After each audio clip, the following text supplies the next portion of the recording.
சீவரக்காய் செடி. நாங்கள் சீவரக்கான்னு சொல்லுவோம், நீங்கள் கொத்தவரங்கான்னு சொல்லுவீங்க. வாழை சீனி கரக்காய் காய் எப்படி காய்க்குது பாருங்கள், சூப்பராக இருக்கா. இந்த காய்ச்சிருக்கு பாருங்கள், கொத்தவரங்காய் எப்படி காய்ச்சிருக்கு பாருங்கள், எல்லாம் இருக்கு பாருங்கள். அதுக்குள்ள தட்டைப்பயிறு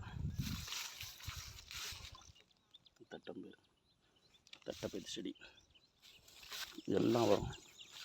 ரிலாக்ஸ் நல்ல களை எடுத்துருக்கிறதுனால வாழை சீனியரக்காய் போட்டிருக்காங்க.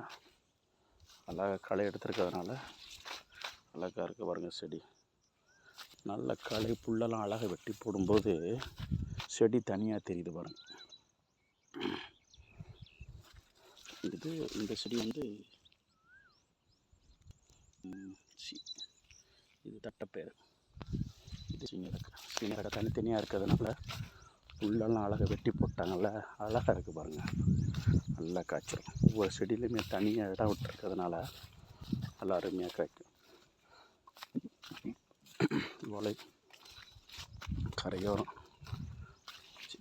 தட்டாம்பயிறு அப்படி காய்ச்சிருக்கு பாருங்கள். செடி நல்லா களை எடுத்துனால சூப்பராக இருக்குது பாருங்கள். கொத்தவரங்காய் சூப்பராக இருக்கா. வாழை பசுமையாக இருக்கு பாருங்கள். காலை நேரம் வாழை பாருங்கள், வாழைக்காய். கொந்தாளம்னு ஒரு இடம்,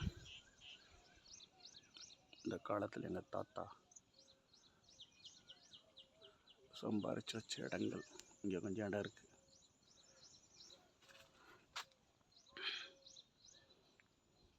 தென்னை வச்சுருக்காங்க பாருங்கள். இங்கே இருக்க நொங்குக்கு தான் எங்கள் மரம் தான், அது நொங்கு காய்ச்சி கிடக்கு பாருங்கள். நொங்கு விட்ட ஆள் கூட்டம் தான் வெட்டிடலாம். அழகாக காய்ச்சிருக்கு. நொங்கு கால் வேணுமே, இந்த கட் வெட்டிடலாம் போல கிடக்கு. அழகாக லட்டி மரங்காட கிடக்கு. நொங்கு விட்ட ஆள் கூட்டம் தான்.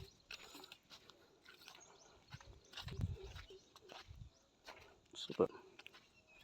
இந்த இடத்துக்கு காலையில் வாக்கிங் வந்தேன். இந்த பம்ப் செட்டிலேருந்து தண்ணி நல்லா டேஸ்ட்டாக இருக்குது. கொஞ்சம் குடிக்க தண்ணி நல்லா இருக்குது. நாங்கள் இருக்க இடத்துல கொஞ்சம் உப்பு தண்ணி.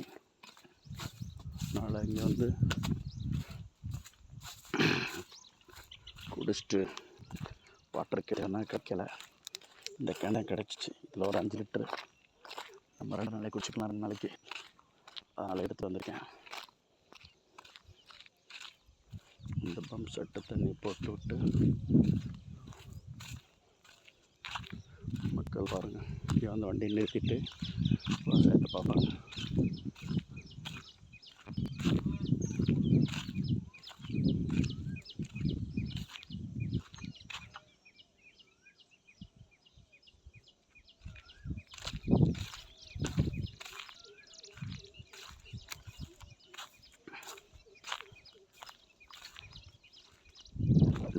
எங்கள் வயல் வாழை, அண்ணன் வாழை வச்சுருக்காரு. இங்கே வேலை பார்க்குறாங்க, அதை உரம் போடுறாங்க போல்.